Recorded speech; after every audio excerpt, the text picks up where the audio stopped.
So we got 3 different starts here that we're going to look at, and then we're going to look at a good one, because every time it's a little bit different.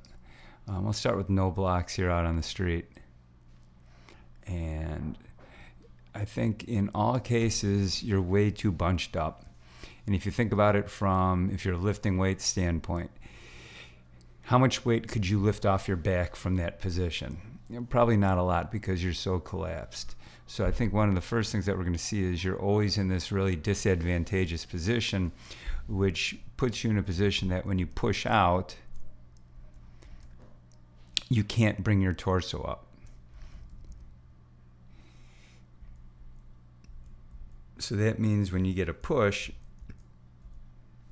you're bent way over. And we'll see a good one here in a second, but we need that chest to come up more. I mean, technique-wise, this looks nice with the arms and a good step forward. And then you're going to drive through and get some push. And finally, at the end of your first step, you start to bring your torso up. But still, we're not bringing your hips forward. So your hips are staying behind a little bit. We'll go back here. So a better way to think of it is try to keep your feet on the blocks as long as possible and bring your head forward and bring it up at the same time. So the delay here is killing me. So your hips stay pretty level, and we need to bring your hips up a little bit to help push you through. And your hips stay behind when you push out. And I know you're going down the street here, so that's going to change things. But let's get to the one with the blocks. We got a couple with the blocks, and I think someone gave you some coaching tips from one point to the next. So here's one where your hips aren't as high. So again, you're really bunched up tight in there, almost into a full squat. So I would either move the blocks back a little bit. I definitely would move the blocks back some. So when you're in a position, you're not on top of your knee when you push, because now in this disadvantageous position, you can't uncoil your body, and you can see how your body's pushing forward and staying in that hunched position, which that's not a great position. So it's not so much that you're not pushing off the back, it's just you're not bringing your chest up when you come out. And so here finally, by your second step, you start to come up. But even then, you can see that your hips are back and you're not bringing your hips forward. And then I think this was someone made some adjustments here on the push.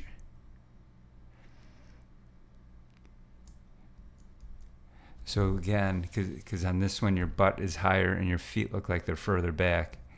And I know you're probably going off the crack on the street. Even better question is, how did you get the blocks to stick on the street? But again, you're not bringing your head and chest up at all, which does not allow you to bring your knee up. And in this position, you're not going anywhere. And now you're really off balance. And this one, by your third step, you're still not in balance.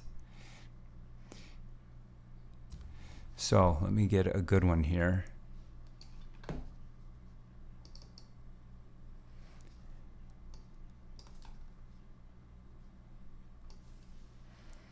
And so she's got a little bit different body type. I'm not saying you're not strong, but she's really, really strong, really powerful, 30-inch vertical jump, the whole thing. So I don't like her start because this back leg isn't bent, and this is something that we made a change on. But you see when she pushes, the first thing that comes up is her shoulders. So I tell people to try and push your shoulders to the ceiling when you come out. And you can see at the end of her first step that she's a straight line and her chest is coming up. And then again, she's got so much pop that it buys her time. But by that end of first step, you can see that her torso's up and her hips are moving forward. I think you're in a position where you have to think about moving your center of mass forward. You're doing a nice job driving, but you're not bringing your hips with you, which for women is their center of mass.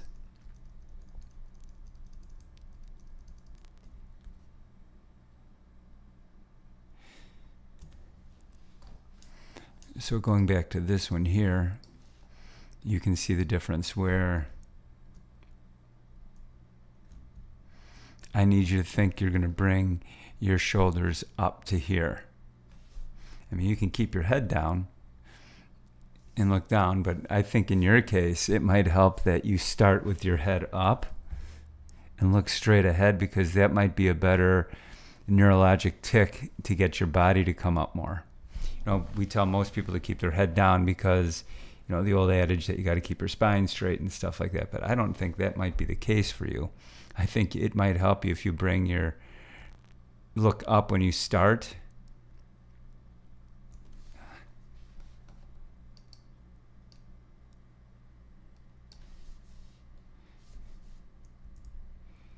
Because it'll help bring your butt down a little bit and give you an idea of a better push forward, because that just doesn't look awkward, and that's kind of a universal position for you in all three starts. So some cues are push your shoulders to the ceiling and maybe do a couple with your face up. We're going to do some variations in the starts to try and challenge you so you have to balance. If we watch your start from the back, we got a couple here. I like this one because there's no block.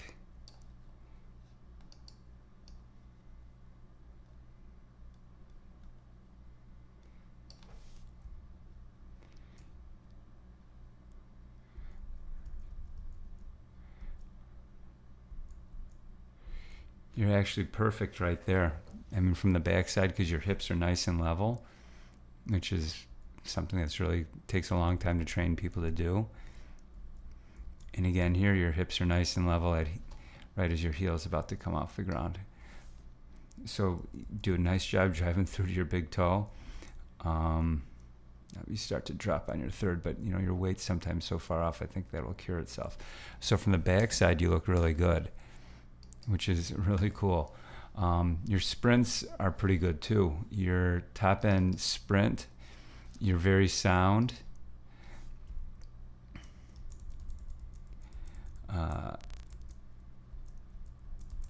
Foot strike is decent. You're not heel striking. It seems like you roll right underneath. A little bit out in front, but you're kind of squatted when you run. But I think with some mid stance, you got great ankles. You got great ankles and feet. Toe off is perfect.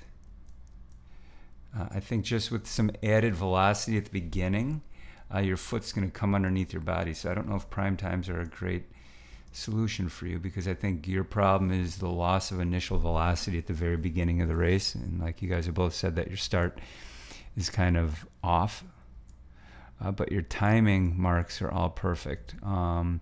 So here, mid stance, your left knee is in front of your right knee. Your ankle's got a bend to it. At toe off, your knee is underneath your butt. This left leg is really good right here. You're pretty close. And even watching your races, you know, I think you got beat out of the blocks badly, but once, you know, the back half of the race, you held your own. If not, you moved up on people. So, and from front, it wasn't a great video from the front.